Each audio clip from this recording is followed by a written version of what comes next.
আজকে যারা গণতন্ত্রের কথা বলতো তাদের মুখে আজকে দেখা যায় ফ্যাসিবাদের বাণী।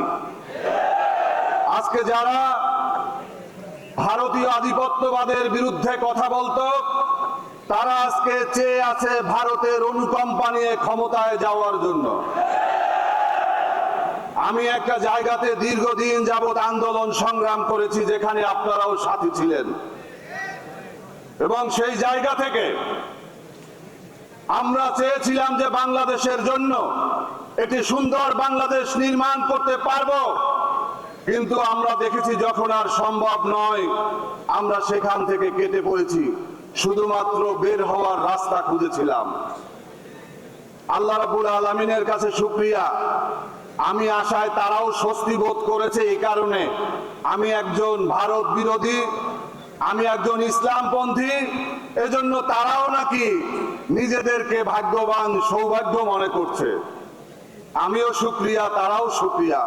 ইনশাআল্লাহ এবারে দেখাবে রাজপথে নতুন করে কোন ফ্যাসিবাদের দোসরদেরকে আমরা বাংলাদেশের ক্ষমতায় দেখতে চাই না। মুখে বলবেন চাঁদাবাজের বিরুদ্ধে, মুখে বলবেন দখলবাজের বিরুদ্ধে, মুখে বলবেন মাদকের বিরুদ্ধে, আর একটা এলাকায় মাদকের সেই সম্রাট হিসাবে নেতৃত্ব দিবেন গোপনে। এটা বাংলাদেশে আর চলবে না। আগামীর বাংলাদেশ হবে দখলবাজ মুক্ত, চাঁদাবাজ মুক্ত, টেন্ডারবাজ মুক্ত এবং দুর্নীতিবাজ মুক্ত। সেই বাংলাদেশের একজন নাগরিক যদি হতে পারি তাহলেই আমরা সৌভাগ্যবান। ইসলামী ছাত্র শিবিরের সাথে দীর্ঘ সময় সর্বদলীয় ছাত্র ঐক্য করার সুযোগ হয়েছে।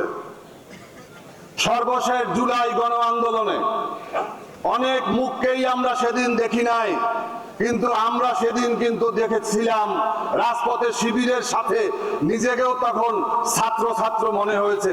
মনে হয় যেন এর মতো আমাদের জাকপার রাশেদের মতো বলতে মনে হয়, আমার মনে হয় 20 বছর কমে গিয়েছিল। আল্লাহর কাছে শুকরিয়া যে জুলাই গণ আন্দোলনে যারা নেতৃত্ব দিয়েছেন, অনেকেই মাস্টার মাইন্ডের দাবি করেন, কিন্তু যদি কোন সংগঠনকে মাস্টার মাইন্ড হিসাবে বলতে হয় তাহলে ইসলামী ছাত্র শিবিরকেই বলতে হবে। যদি 30শে জুলাই ইসলামী ছাত্র শিবির এবং জামাত ইসলামীকে নিষিদ্ধ করা না হতো তাহলে বাংলাদেশে অনেক নেতার আগমন হতো না, অনেক নেতা নেত্রীরা জেল থেকে বের হতে পারতো না, আজকে তারা ক্ষমতায় যাওয়ার স্বপ্ন দেখতে পারতো না। আমি বক্তব্য শেষ করব। মাননীয় প্রধান নির্বাচন কমিশনার, আপনার দৃষ্টি আকর্ষণ করছি, বাংলাদেশে নির্বাচনের সাইলেন্ট বেজে গেছে। নির্বাচনের রোডম্যাপ ঘোষণা করেছেন, যেভাবে পদে পদে নির্বাচনের আচরণ বিধি লঙ্ঘনের মহোৎসব চলছে, যেভাবে প্লেকার্ড, যেভাবে জনসমাগম হচ্ছে, এগুলো আপনারা নিয়ন্ত্রণ করতে ব্যর্থ হয়েছেন।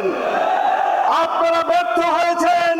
রোডম্যাপ ঘোষণা করার পরে একজন সংসদ সদস্য প্রার্থীকে গুলি করে হত্যা করেছে, এখন পর্যন্ত তার খুনিকে গ্রেফতার করতে পারেন নাই। আপনারা এখন পর্যন্ত বাংলাদেশ থেকে এই 17 বছরে লক্ষ লক্ষ বৈধ অস্ত্রের আড়ালে লক্ষ লক্ষ অবৈধ অস্ত্র রয়েছে, সেগুলোকে উদ্ধার করতে আপনারা পারেন নাই। আমরা একটা গুলি করা দেখেছি, আরো কতগুলি সামনে আছে আমরা জানি না। আপনাদেরকে দায়িত্ব নিতে হবে। আপনারা শুধুমাত্র রোডম্যাপ করে আপনারা আমাদেরকে ছেড়ে দিবেন, এভাবে চলবে না। আপনাদেরকে কঠোর হতে হবে।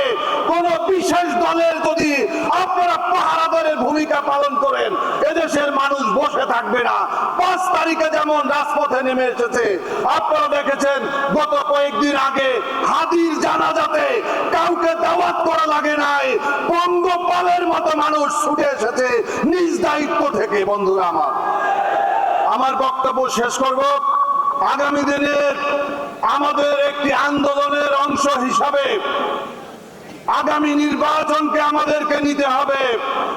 এই 17 বছর যে আন্দোলন সংগ্রাম করেছি তার ফলাফলের জন্য আগামী নির্বাচন, সেই নির্বাচনে আমরা নতুন করে শপথ নেব এই সংসদে কোন টেন্ডারবাজের কোন সর্দার যেতে পারবে না, এই সংসদে কোন দখলবাজ যেতে পারবে না, এই সংসদে কোন দুর্নীতিবাজ যেতে পারবে না, এই সংসদে কোন চাঁদাবাজের দোসররা যেতে পারবে না।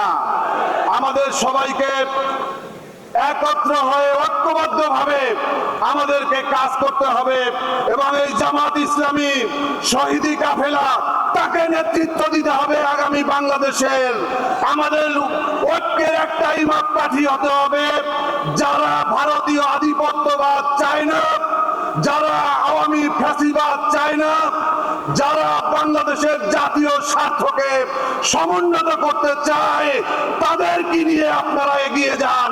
সবাইকে ধন্যবাদ। বাংলাদেশ জিন্দাবাদ, বাংলাদেশ লেবার পার্টি জিন্দাবাদ, ইসলাম বাংলাদেশ ছাত্র মিশন জিন্দাবাদ, ইসলামী ছাত্র মিশন ছাত্র শিবির জিন্দাবাদ জিন্দাবাদ।